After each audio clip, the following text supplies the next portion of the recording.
نمرود شنعار کا بادشاہ تھا جس کا قصہ بائبل میں بھی درج ہے۔ اس بادشاہ کا نام نمرود بن کنعان بن سام بن نوح تھا۔ اس کا پایا تخت بائبل تھا۔ اس کے نسب میں کچھ اختلاف بھی ہے۔ حضرت مجاہد فرماتے ہیں دنیا کی مشرق مغرب کی سلطنت رکھنے والے 4 ہوئے، جن میں سے 2 مومن اور 2 کافر، حضرت سلیمان بن داؤد اور حضرت ذوالقرنین، اور کافروں میں نمرود اور بخت نصر۔ مفسرین کا بیان ہے کہ نمرود بن کنعان بڑا جابر بادشاہ تھا۔ سب سے پہلے اس نے تاج شاہی اپنے سر پر رکھا۔ اس سے پہلے کسی بادشاہ نے تاج نہیں پہنا تھا۔ یہ لوگوں سے زبردستی اپنی پرستش کراتا تھا۔ کاہن اور نجومی اس کے دربار میں بکثرت اس کے مقرب تھے۔ نمرود نے ایک رات یہ خواب دیکھا کہ ایک ستارہ نکلا اور اس کی روشنی میں چاند، سورج وغیرہ سارے ستارے بے نور ہو کر رہ گئے۔ کاہنوں اور نجومیوں نے اس خواب کی یہ تعبیر دی کہ ایک فرزند ایسا ہوگا جو تیری بادشاہی کے زوال کا باعث ہوگا۔ یہ سن کر نمرود بے حد پریشان ہو گیا اور اس نے یہ حکم دے دیا کہ میرے شہر میں جو بچہ پیدا ہو اس کو قتل کر دیا جائے اور مرد عورتوں سے جدا رہیں۔ چنانچہ ہزاروں بچے قتل کر دیے گئے، مگر تقدیر الہی کو کون ٹال سکتا ہے؟ اسی دوران میں حضرت ابراہیم علیہ السلام پیدا ہو گئے اور بادشاہ کے خوف سے ان کی والدہ نے شہر سے دور پہاڑ کے ایک غار میں ان کو چھپا دیا۔ اسی غار میں چھپ کر ان کی والدہ روزانہ دودھ پلا دیا کرتی تھی۔ بعض مفسرین کا قول ہے کہ 7 برس کی عمر تک، اور بعضوں نے تحریر فرمایا کہ 17 برس تک آپ اسی غار میں پرورش پاتے رہے۔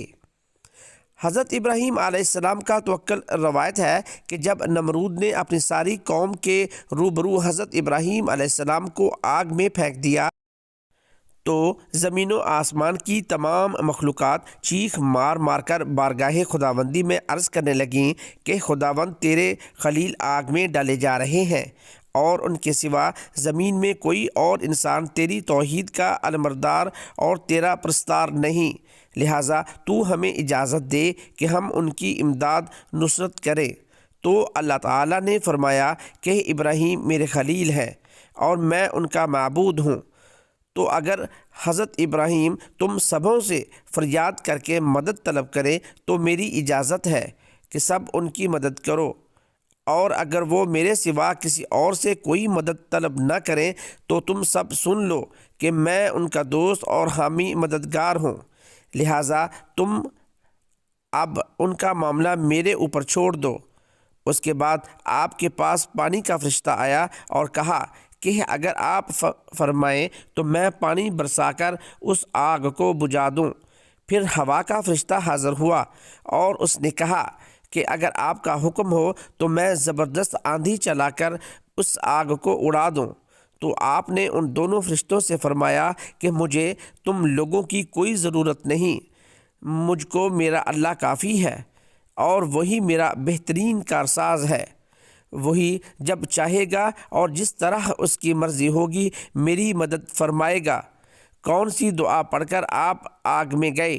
ایک روایت میں یہ بھی آیا ہے کہ جب کافروں نے آپ کو آگ میں ڈالا تو آپ نے اس وقت یہ دعا پڑھی، لا الہ الا انت سبحانک لک الحمد ولک الملک لا شریک لک۔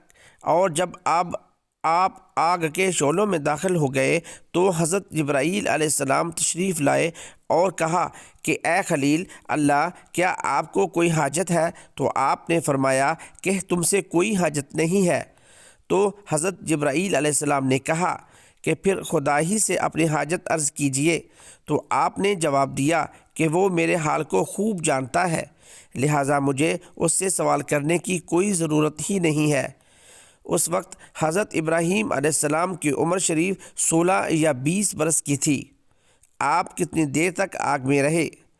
اس بارے میں کہ آپ کتنی مدت تک آگ کے اندر رہے 3 اقوال ہیں۔